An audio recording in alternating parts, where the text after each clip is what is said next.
في الفيديو ده هقول لكم على حاجات أساسية محتاجينها في الدراسة، إذا كان مدرسة أو جامعة، وكمان حاجات مادية بتساعدكم إن انتوا تنظموا وقتكم، تساعدكم إن انتوا تذاكروا أكتر، تحبوا الدراسة وترومانتسايز الدراسة. فاللي مش فاهم يعني ايه ترومانتسايز، شوف الفيديو اللي قبل ده وانت هتفهم الموضوع أكتر بس بطريقة سريعة. يعني ترومانتسايز الدراسة إن انت تبص لها من نظرة إيجابية أو من نظرة تجميلية، وتحبوا الموضوع وتبصوا له بنظرة مختلفة، حاجة تخليك تستمتع بالدراسة. وكمان هقول لكم على الابس دي هتساعدكم ان انتوا تنظموا وقتكم، تساعدكم ان انتوا ترومانتسايز برضو الدراسة اذا كانت جامعة او مدرسة، وهتساعدكم جدا في ان انتوا تنظموا وقتكم، وكمان تحبوا ان انتوا تذاكروا، هتحمسكم ان انتوا تذاكروا.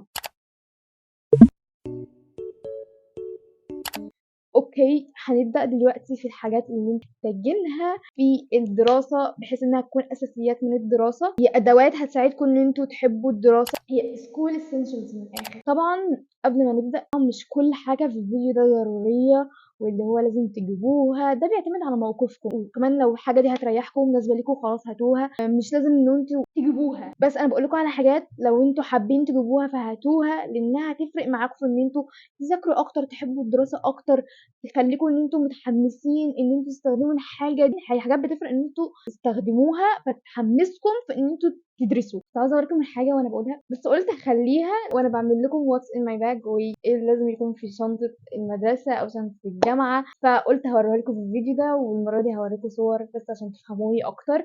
واستنوا الفيديو بتاع واتس ان ماي باج وهوريكم حاجات كتير قوي لذيذه. هوريها لكم في واتس ان ماي باج. اول حاجه وبجد انا ما بستغناش عنها في ان انا بذاكر، ان انا بتحمسني ان انا اذاكر، وحتى بعمل فيها التو دو ليست بتاعتي وبعلقها كده على الحيطه، فهي مهمه جدا وبجد يعني هي يعني لازم تكون عندي دايما. هي ستيكي نوتس. ستيكي نوتس زي كنت هوريكم بس لا، قلنا هوريكم الفيديو الجاي. ستيكي نوتس بتساعدكم ان انتوا تكتبوا فيها ملاحظات، تستخدموها في ان انتوا تعملوا التو دو ليست بتاعتكم وتلزقوها على الحيطه بتاعت اليوم. ستيكرز مهمة جدا وهتفيدكوا في حاجات كتير. تاني حاجة أنا معرفش اسمها ايه بس أعتقد إن اسمه فواصل. الفواصل ديت بتستخدموها عشان لو أنا بقرا كتاب أو مثلا بذاكر في كتاب، فأنا الجملة ديت مهمة أو الصفحة دي مهمة، فبحط كده فاصل عشان عارفة إن الصفحة دي المهمة، بدل ما تتنوا الكتاب يعني أو بدل ما تتنوا الورقة. في ناس متحبش تتني الورق فممكن تستخدموا فاصل. الفاصل برضه بيبقى لذيذ قوي، مبيبقاش فيه ألوان فبيبقى خلي شكل الكتاب كيوت. تالت حاجة هي هايلايترز. هحط لكم صورة برضه كنت هوريكم وكده. هايلايترز حلوه جدا، وفكره ان انتوا تحطوا الوان في قلب الكتاب بيساعدكم برضو ان انتوا تحبوا الكتاب اكتر او تحبوا شكل الكتاب اكتر، وتحبوا ان شكل المعلومه ملونه، فاهميني؟ بيبر كليبس ورق، اللي هو دبابيس الورق. الدبابيس الورق دي بستخدمها في ايه؟ انا كخلود انا ما بعرفش اذاكر غير لما اقرا مثلا حاجه واحاول ان اشرحها لنفسي واقعد الخصها في ورق. الورق ده بحطه فين واجمعه مع بعضه في ايه؟ بجيب دبابيس الورق ديت واحطه بحيث ان الورق ما يضيعش وانه يكون متصل ببعضه، وده بيكون لذيذ قوي. ممكن احطه كمان في فايل فيكون ده تلخيصي اللي انا بفهم منه، فلما اجي اذاكر ارجع للملخص تاني، فالملخص ما تكونش فيه حاجه ضايعه وكله مجمع في دبوس واحد. فدبابيس الورق دي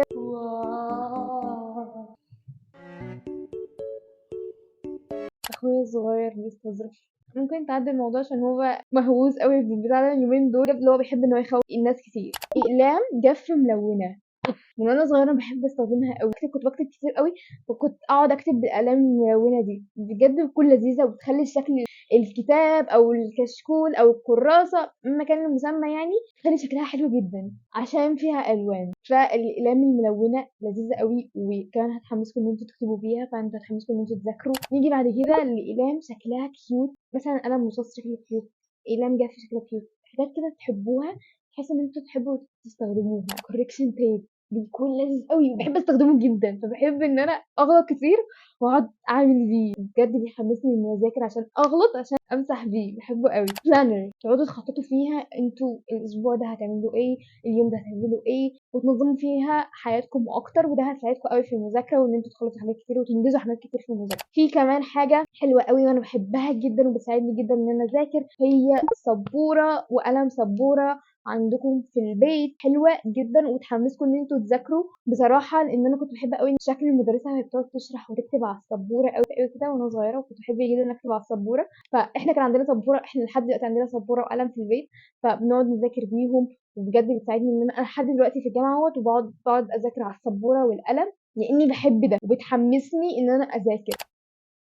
هاقول لكم على شوية تطبيقات هتساعدكم إن أنتم تحبوا الدراسة أكتر وتنظموا وقتكم أكتر وتحبوا إن أنتم تذاكروا أصلًا عمومًا أو تحبوا الدراسة. أول app معانا هو study bunny. study bunny هو cute and aesthetic timer. هو timer شكله cute، يعني أنتم مثلًا بتذاكروا وعايزين تحسبوا وقت قد إيه، فأنتم تحطوا timer جنبكم، بيبقى حلو أوي إن أنتم تذاكروا جنب timer. ده أول واحد معانا. لو أنتم مش عايزين الapplication ده، في 2 كمان timer يكون شكلهم حلو، بس study bunny ده أكتر واحد. في بنات كتير بتدرس بيقولوا إن ده أكتر timer cute وحلو جدًا، بيحمس الواحد وهو بيذاكر. ففي واحد تاني اسمه bear focus timer، برضه نفس الموضوع. أنا بابُص هنا عشان كاتباه لكم هنا وباقول لكم من هنا. نيجي بعد كده في 2 apps، الاتنين لto-do list، فأنتم اختاروا منهم أنهو اللي مناسب ليكم أكتر. وفي يستخدموا ده وفي يستخدموا ده، ويقولوا إن الاتنين حلوين جدًا. الاتنين لُذاذ بصراحة إن أنتم تعملوا to do list. لو أنتم مثلًا ما بتحبوش إن أنتم تعملوا to do list بالورقة والقلم، وعاوزين مثلًا الto do list ده تكون معاكم على طول، فأنتم تكون معاكم على الموبايل، فأنتم في 2 apps. أول app هو Flexel، وFlexel كمان ممكن تعملوا عليه notes صغيرة يعني. والتاني structured، ده برضه إن أنتم تعملوا عليه to do list. في application كمان ممكن تستخدموه كtimer، هو اسمه Forest، وبرضه لذيذ أوي بجد إن أنتم تستخدموه كtimer، هيساعدكم في الدراسة بجد. في كمان application لإن أنتم تدوّنوا digital notes، يعني إن أنتم تدوّنوا notes. لو أنتم مثلًا بتحبوا تستخدموا موبايل كتير، فأنتم أو iPad أو معاكم iPad أو معاكم تابلت مهما كان يعني، ما بتحبوش موضوع الكتابة، فأنتم ممكن تعملوها على application note. هو الapplication ده اسمه notability، ده application برضه ممكن تعملوا عليه notes. في application كمان ما اعرفش هو انتم ممكن تستخدموه، يعني انا قلت اقوله بصراحة لان هو لذيذ، بس اللي هو مش شرط ان انتوا تستخدموه بس في الدراسة. هو اسمه I am برنامج بيكون فيه affirmations. ال affirmations دي بتكون جمل، اللي هو مثلا انا قوية، انا شجاعة، انا الترم ده هجيب درجات كويسة جدا في المادة كذا، انا هجيب درجات كذا. عقلكم الواعي لما بتقولوا لنفسكم الحاجة ديت كل يوم، عقلكم اللاواعي او اللاواعي مش عارفه، بس عقلكم بعد كده بيصدق الحاجه دي. لو انتوا مش مصدقينها في الاول بس تقولوها لنفسكم كل يوم، تسمعوها لنفسكم كتير، تلاقوا ان انتوا ارتحتوا شويه وبتقدروا فعلا ان انتوا تواكبوا اليوم مهما كان اليوم صعب وقد ايه طويل. بس بسبب ان انتوا بتقولوا لنفسكم حاجه زي ديت، عقلكم بيبدا يصدقها وبيبدا يستوعب ان انتوا بتدعموا نفسكم، انتوا موجودين عشان نفسكم. انا قلت اقوله لكم ان فيها affirmations، انتوا لازم تبداوا تقولوا affirmations كل يوم لنفسكم، لان انتوا محتاجين ده، ان انتوا تفكروا نفسكم دايما ان هو لا، انا قويه، انا هقدر اعمل اللي انا عاوزاه، انا هحقق اللي انا بحلم بيه، اللي انا عاوزاه ان شاء الله ربنا هيديهولي. ففكروا نفسكم كل يوم بده، عقلكم بيصدق ده وفعلا ده بيتحقق. في كمان ابلكيشن اسمه مي بلس، مي زائد، هحط لكم يعني الاسم يعني كده كده. مي ده عشان تحطوا ديلي روتين. في الفيديو اللي قبل ده اتكلمت ان هو انتوا لازم تحطوا روتين صباحي، فمي ده هيساعدكم ان انتوا مثلا تحطوا روتين صباحي، روتين مسائي، روتين اليوم كله. ده هيساعدكم يعني ان انتوا تنظموا وقتكم. ديجيتال بلانر ده عشان تعملوا ويكلي بلانر، يعني تعملوا خطة للأسبوع. وأنا بحب أعمل جدا خطة للأسبوع كله. باجي يوم الجمعة وأقعد أخطط أنا الأسبوع ده عايزة أعمل إيه وعايزة أشتغل على إيه وعايزة أحقق إيه وعندي حاجات إيه لازم أعملها وكده. فبقعد أعمل ده حتى لو كانت مهام صغيرة، يعني هو مش لازم يكون اللي هو مهام كبيرة قوي عشان